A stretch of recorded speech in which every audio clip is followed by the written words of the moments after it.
কোনো একটা মেম্বার ফিশারিতেও কাজ করছে, গটারিও আছে, ওর পিগারিও আছে, ইভেন ইন সাম কেস কিছু এগ্রিকালচার ল্যান্ডও আছে।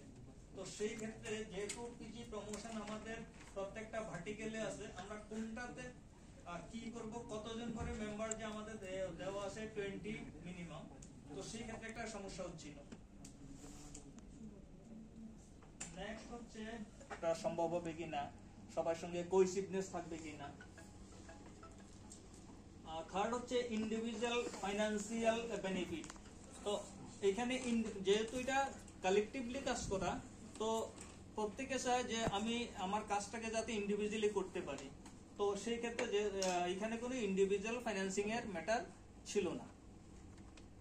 আর কেউ এই পিজিকে তার ওনারশিপ অর্থাৎ নিজের মতো করে যে এটা আমার দল বা এই কালেকটিভটা আমার, আমি কাজ করবো, এই ওনারশিপটা ছিল না।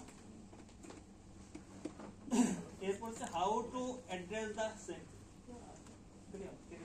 তো এটা আমাদের সুদেশনা ম্যাম বলছে। তো এটা আমরা কি করেছি, প্রি কনসেপ্ট সেটিং করানো, তারপরে তাদেরকে একটা ভিশন দেখানো যে বিজনেস করে তাদের কি প্রফিট হবে, বা প্ল্যান দেখানো যে ওদের কি কি করতে হবে পিজির মধ্যে আসলে। তো সেইভাবে তারপরে ইম্পর্টেন্স যে আমরা একজন কাজ করলে কালেকটিভ অ্যাপ্রোচ, যেটা যাতে একসাথে কাজ করলে কি হয় ওরা বেশি ভাবে কাজ করতে পারবে, বা অনেক কিছু ইনপুটস, যেটা যেমন কোনো পিগারি ধরি, দিদি যদি একটা মাত্র পিগারি থাকে তাহলে ওর 1 লাখ বিক্রি করতে হলে যে কোনো মিডিয়াল মাইন এসে ওদের থেকে কিনে নেয়।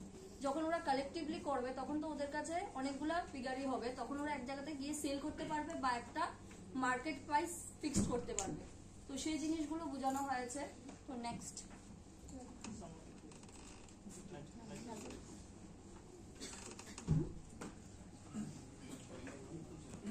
তারপরে তো আছে মেজর চ্যালেঞ্জ। তো আমরা আজকে বুকস অফ রেকর্ডের ট্রেনিং আইছি। তো আজকে অনেকটা আমরা সেখানে শেখার চেষ্টা করবো, কারণ আমরা তো বুকস অফ রেকর্ডের কোনো ট্রেনিং পাইছি না। তারপরে আছে হোয়াট আর দ্য সলিউশন, এখানে আমাদের সলিউশন কি, আমরা পিজি মেম্বারের মধ্যে কনসেপ্ট সেটিং করতে হবে ভালোভাবে। তারপরে আমাদের অ্যাওয়ারনেসটা করতে হবে, কারণ ক্যাপাসিটি বিল্ডিং, কারণ আমরা এইভাবে করতেছি না, আমরা পিজি মিটিংয়ে যাইতাছি গিয়া ওই গীতা ওই দিদিরা ডাকতেছে, একটা মিটিং করতেছে, হয়তো দিদিরা এতটা অ্যাওয়ারনেস না যেটা আমরা দেখতেছি। তো এটা আমরা বেশি করে করতে হবে। কিন্তু এটা থেকে বিজনেস প্ল্যান প্রিপারেশন করতে হবে, কারণ বিজনেস প্ল্যান ছাড়া আমরা দিদিরা কোনো কিছুই আমরা করতে পারতাম না, কারণ কোনো একটা যদি ফান্ড পাইতো তাহলে আমাদের বিজনেস প্ল্যান প্রিপারেশন করতে হবে। তারপরে ট্রেনিং লাগবে,